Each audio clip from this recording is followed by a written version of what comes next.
En esta cuarta parte de Gog y Magog vamos a seguir donde lo dejamos en esa lectura, pero que hoy básicamente va a servirnos para centrarnos en quiénes son esos nombres que aparecen allí.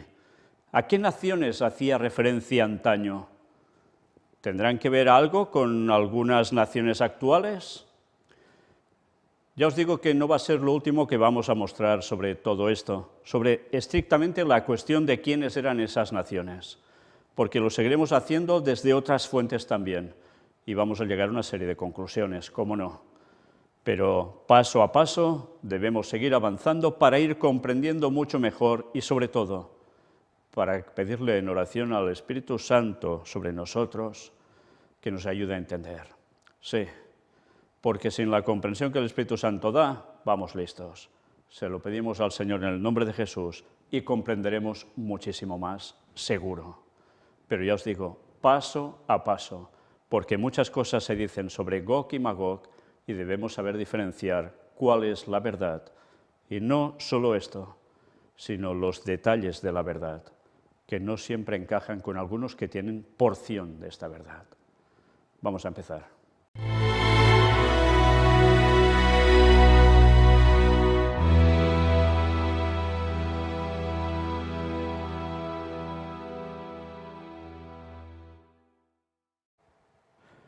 Pues como os decía, vamos a ver sobre todo lo que tiene que ver con los países que se citan allí, en esos textos de Ezequiel 38 y 39. Y vamos a continuar precisamente con la lectura donde lo dejamos, en este tomo número 4 del Comentario Bíblico Adventista, donde nos hace la descripción, prácticamente versículo por versículo, incluso hasta más a veces, de lo que va explicando allí el texto, o lo que refiere el texto, y aquí dan la explicación. Vamos a ir viendo todos esos pueblos que se citan allí, pero ya os digo ahora, esto lo citamos ahora de aquí, pero después vamos a verlo de otros lugares extraído, donde se llegan también a otras conclusiones, y entre todo hemos de sacar lo limpio de todo ello, lo que es realmente correcto. Bien, empezamos por Mesec, que es uno de los nombres que se cita allí. Este nombre aparece 9 veces en las Escrituras. En Génesis 10:2 y 1 de Crónicas 1:5, Mesec figura como hijo de Jafet. Por tanto, es uno de los 3 hijos de Noé, que al salir del arca toman una cierta dirección. Al cabo de un tiempo, los hijos de Jafet son los que van hacia lo que pasa a ser Europa. Y algo más, por supuesto, algo más. En 1 de Crónicas 1:17, Mesec está como hijo de Sem, pero sin duda se trata de un error de copia y debería leerse más, como aparece en Génesis 10:23. En los otros 6 casos, Mesec figura como nombre de una nación. Aparece en Ezequiel 27:13, capítulo 32, versículo 26, el 38, 2 y 3, el 39:1 y el Salmo 125. Según la Septuaginta, en Isaías 66:19 debería leerse Mesec en vez de que disparan arcos. Fijaos cómo a veces una palabra puede llevar a significados distintos y que a veces no siempre son correctos. En Génesis 10:2, 1 de Crónicas 1:5 y los 5 textos de Ezequiel, Mesec aparece en relación con Tubal, indicando así que se habla de los descendientes de Jafet. Ezequiel los designa como comerciantes que trafican con Tiro, vendiendo utensilios de bronce y también esclavos. Así lo describe el capítulo 27, versículo 13. En Salmos aparecen como guerreros, Salmo 127. Ya estamos viendo qué asociación entre unos y otros y por dónde va todo. Se cree que Mesec corresponde con los mosquianos de los autores clásicos griegos. Heródoto, por ejemplo, los cita. O sea, los Mushku de las inscripciones asirias, y hace una comparativa con Génesis 10:2. Algunos escritores que encuentran a Rusia en Rosh también encuentran a Moscú en el sonido Mushku y piensan que esa ciudad debe haber sido fundada por los descendientes de los Mushku. Sin embargo, la Enciclopedia Británica, edición de 1974, indica que Moscú fue fundada en el siglo XII por Jorge Dolgoruki. No hay ninguna relación entre los dos nombres. Esta es una explicación que se da a todo esto aquí. Ahora veamos qué nos dicen sobre Tubal. Este nombre aparece 8 veces en las Escrituras. En Génesis 10:2 y en Primera de Crónicas 1:5 se enumera a Tubal como a uno de los hijos de Jafet. Este nombre figura en Isaías 66:19, donde la Septuaginta pone también a Mesec. Dice comparar con Mesec. En Ezequiel aparece 5 veces. 27:13, 32:26, 38:2 y 3 y 39:1, siempre junto con Mesec. La forma compuesta del nombre, Tubal-Caín, aparece 2 veces en Génesis 4:22 como nombre del hijo de Lamec y Zila. Se ha identificado históricamente a Tubal con los tibarenios, en griego tibarenoi, mencionados por Heródoto, y con Tabal de las inscripciones asirias, como aparece también en Génesis 10:2. Quienes afirman que Rosh representa a Rusia procuran relacionar a Tubal con Tobolsk, ciudad del centro de Rusia. La única razón de identificar a uno con el otro es que hay algún parecido en el sonido de sus nombres, razón poco sólida. Tobolsk no fue fundada hasta 1587 por los cosacos. El hecho de que hubo otras naciones que ocuparon un lugar mucho más importante en la historia que las que se mencionan en el capítulo 38 de Ezequiel, sugiere que tal vez el propósito de la profecía no fue el de dar la identidad específica de esos pueblos. Israel debía saber que se levantaría un gran grupo de naciones que se opondría a su futuro surgimiento y a su grandeza nacional y espiritual. No tenía mayor importancia el precisar quién dirigiría esa inmensa confederación, puesto que casi todos los poderes paganos que se oponían a Dios estaban incluidos en ella. Es probable que la selección y la enumeración de ciertas naciones no fuera más que una figura poética.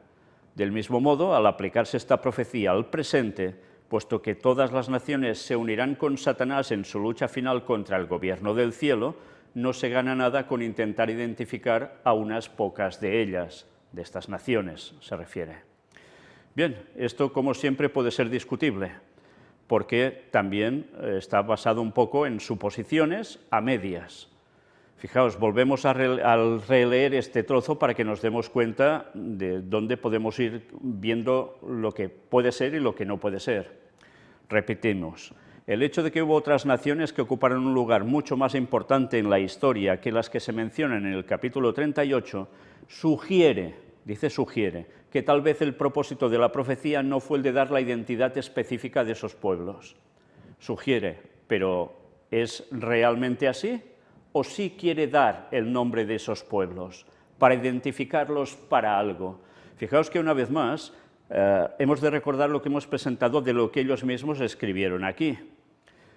Como hacía referencia a que podía ser esto el que, una cosa segura, el futuro después del milenio, sí, pero también hemos visto que va a acontecer algo justo antes de empezar el milenio, antes de la segunda venida de Cristo, contra el pueblo de Dios, también, sí, al igual que después del milenio. Pero también quedó en el aire que realmente podía ser algo que aconteciera en nuestros días y que también tuviese cabida de lleno en esta profecía. Pero, eso sí, no todo puede ser aplicado porque, como luego nos dice aquí, esta nación de Israel no hizo lo que tocaba y, por tanto, la profecía como condicional que era, no se podía llegar a cumplir toda, pero y en parte, quizás sí, ¿no? Bien, pues esto es lo que nos plantea la cuestión y que debemos plantearnos seriamente. ¿Esto es solo una cuestión ya de futuro, o es algo también para nuestros días? Ya os he dicho que aquí vamos a analizar lo que ellos dicen, los nombres, dónde los ubican, con qué pueblos, etcétera, etcétera, pero esto no va a ser la única fuente que vamos a consultar, veremos más. Y al final llegaremos a conclusiones propias, evidentemente, y más recordando que ahora estamos en 2022 con una serie de hechos que están aconteciendo y que cuando esto fue escrito hace ya bastantes años atrás. Pero una vez más recordad, presentaremos cosas que van a sorprender a muchísimos, pero sobre todo a los propios adventistas. Sí, sí, ¿de dónde está extraído esto? Sí, pero de otro lugar, de otras fuentes, de hace más tiempo atrás aún. Y eso nos debe o nos deberá hacer plantear muchas cosas, a ver si a la conclusión a la que vamos a llegar al finalizar toda esta serie de conferencias sobre Gog y Magog es desacertado o no. Como os decía, ellos lo muestran como algo que ya no podría llegar a ser, pero todo es lo que no podría llegar a ser, o habría partes que sí sucederían de eso. Hablan que todo esto al final es como una figura poética, no es para detallar exactamente quiénes son quién, pero eso es una especulación. ¿Y si realmente nos dice los nombres de esos pueblos porque algo iba a pasar, que aunque no se pudiera cumplir en el momento para el que estaba dado esa profecía, fuera para un tiempo posterior, en nuestros días? Pues bien, eso lo deberemos estudiar, con la ayuda de Dios. Pasamos al versículo 4. Dice, te quebrantaré. En hebreo, yo te haré volver, yo te haré dar media vuelta, dice la Biblia de Jerusalén. Dios no hace volver a Gog de Palestina, sino de alguna otra empresa, a fin de que se dirija contra la Tierra Santa. Esto es interesante, lo que está diciendo aquí. Fijaos bien, Dios no hace volver a Gog de Palestina, sino de alguna otra empresa a fin de que se dirija contra la Tierra Santa. Por tanto, si hubiese un conflicto como el que se determina aquí, ese agresor primero no iría directamente contra Tierra Santa, sino que primero iría contra algún otro lugar, contra algunas otras tierras, contra algunos otros poderes y dirigentes. Y después el Señor haría que se volviera, o sea, que se girara para ir hacia otro lado, que sería Tierra Santa.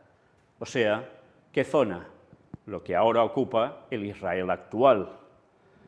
Esto nos debería hacer pensar y mucho, porque aquí se suelta como si nada, pero esto es de una importancia vital. Esta traducción que vemos aquí es de una importancia vital. Cuando dice te quebrantaré, yo te haré volver, yo te haré dar media vuelta. Es interesantísimo esto. Sigamos. El contexto de estos versículos del capítulo 39:2 indican esto. La figura es la de un animal indómito que se dispone a hacer lo que le place, pero que es dirigido por un poder superior. Aquí se presenta ese poder como si fuera el poder de Jehová, puesto que con frecuencia se afirma en las Escrituras que Dios hace lo que permite que Satanás haga. Ver comparativa con 2 de Crónicas 18:18 y Ezequiel 38:10.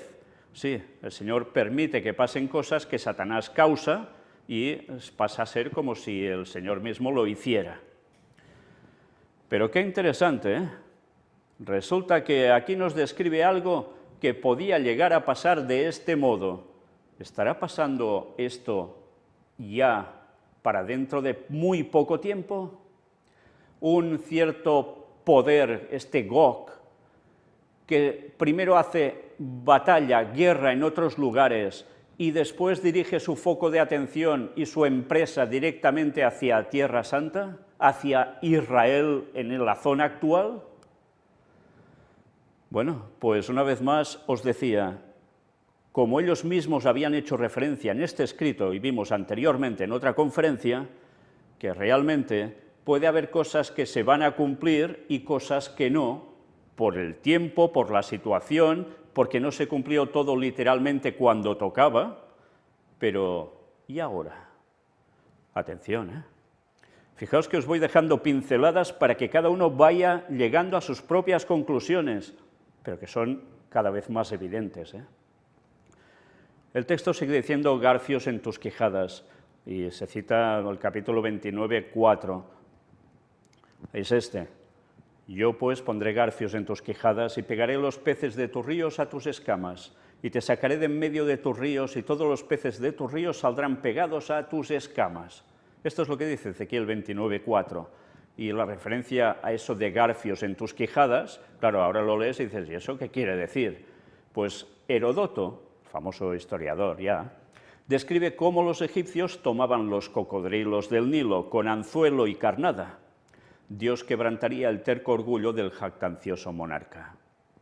Sí, esta es la aplicación que habría sobre Gog. Qué interesante, ¿eh? Así sacaban los cocodrilos del Nilo, con anzuelo y carnada. Esto es los garfios en tus quijadas. Bien, sigamos viendo más. Sigue diciendo, después analizando los versículos, todo tu ejército. Este vasto conjunto de pueblos va contra Israel plenamente equipado. Aparentemente sus planes han sido trazados en forma cuidadosa y se han hecho preparativos adecuados. Desde un punto de vista militar, todo pareciera favorecer a los atacantes, pero estando Yahvé contra Gog, Israel no tiene nada que temer. Esta era la profecía en su momento, debería funcionar así. Como siempre, ¿tendrá todo una aplicación así? Si esto se produce a partir de nuestros días en adelante. 5. Persia. El profeta había convocado anteriormente a las naciones que vivían al norte. Interesante, vivían al norte. El segundo grupo vivía al este y al sur.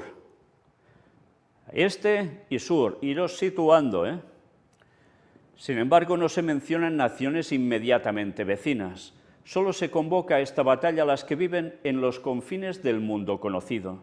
Por posibles razones de esto, ver en este capítulo, comparativa con el versículo 2, en el párrafo final de la sección, donde dice Tubal. Y luego, para encontrar un bosquejo de la historia de Persia, ver tal y cual que veis aquí. Otro análisis de otro nombre que sale allí, Cush. En hebreo, Cush. Fue uno de los hijos de Cam. Por tanto, ya sabéis, de los que se transmitió a través de ellos el paganismo más absoluto, tal como aparece en Génesis 10:6. Sus descendientes se establecieron en el sur de Egipto, en lo que más tarde fue Nubia, actualmente al extremo sur de Egipto y al norte de Sudán. También dice compararlo con Génesis 10:6. Nos vamos ubicando, los pueblos que van surgiendo en ese texto, de dónde eran, dónde estaban situados. También habla de Fut. Y Fut, algunos dirán, ¿y esto qué es o qué era Fut?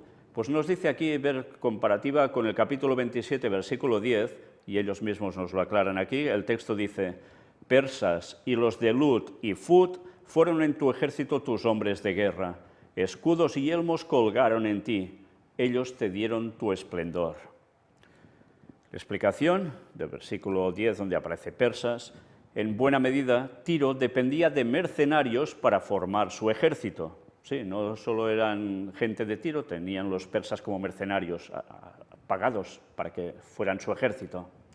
Nos habla de Lut, los lidios, dice que son, comparativa con Génesis 10:13. Y luego nos habla de Fut, que es el que ahora nos llevaba el texto de Ezequiel, y dice, muchos egiptólogos creen que Fut corresponde con Punt, un territorio africano junto al Mar Rojo. Por otra parte, los asiriólogos generalmente identifican a Fut con una parte de Lidia.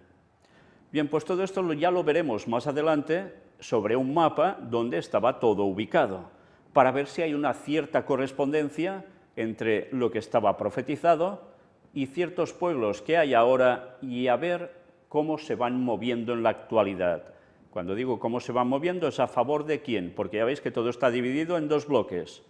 El bloque de Estados Unidos y aliados y el de Rusia con sus aliados como China, India, etcétera, Corea del Norte. Pero hay otros, Hay otros que están en ciertas tierras que mira por dónde son las mismas que citaba precisamente, ¿sabéis quién? Otro profeta llamado Daniel en el capítulo 11.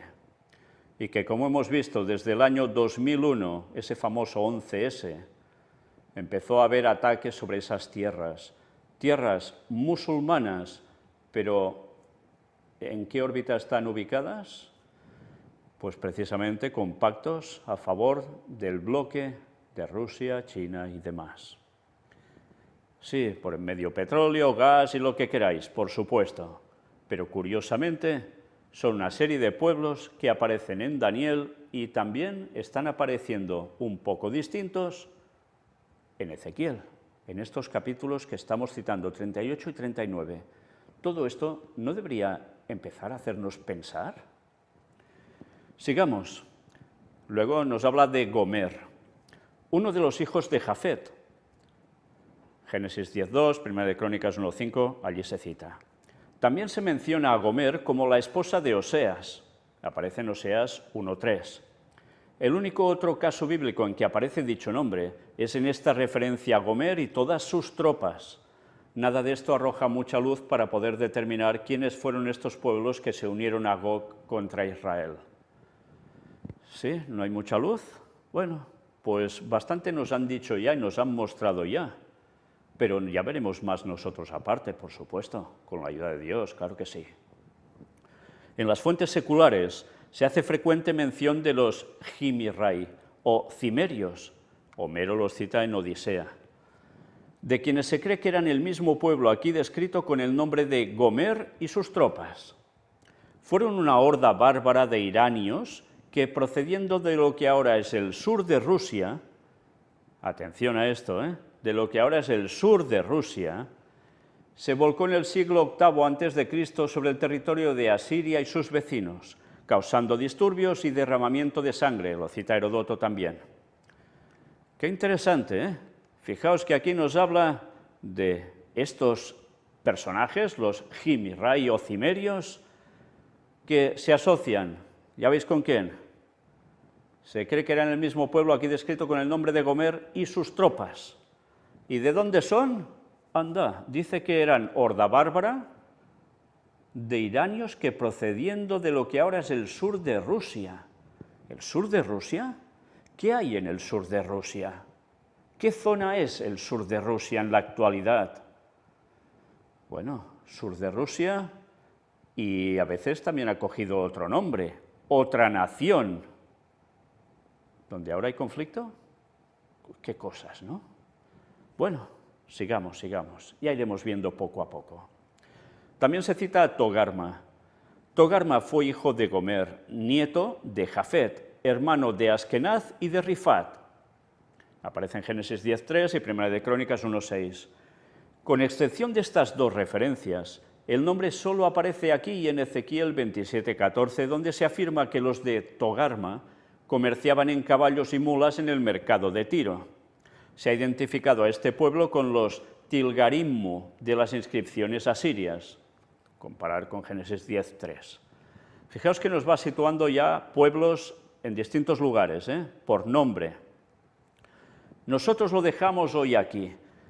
Luego seguiremos aún con la lectura del capítulo 39, lo que aquí se nos va describiendo, pero después cuando terminemos de esto, veremos más cosas de otras fuentes que, como os decía, van a dejarnos alucinados, maravillados, porque esto que hemos visto hasta ahora y lo que veremos en la próxima conferencia y quizás la siguiente, más lo que iremos mostrando, vamos a hacer una conjunción en la cual, evidentemente, la línea de pensamiento nos va a llevar por sí misma hacia una interpretación profética que debe ser sumamente considerada en nuestros días. Sí, en nuestros días.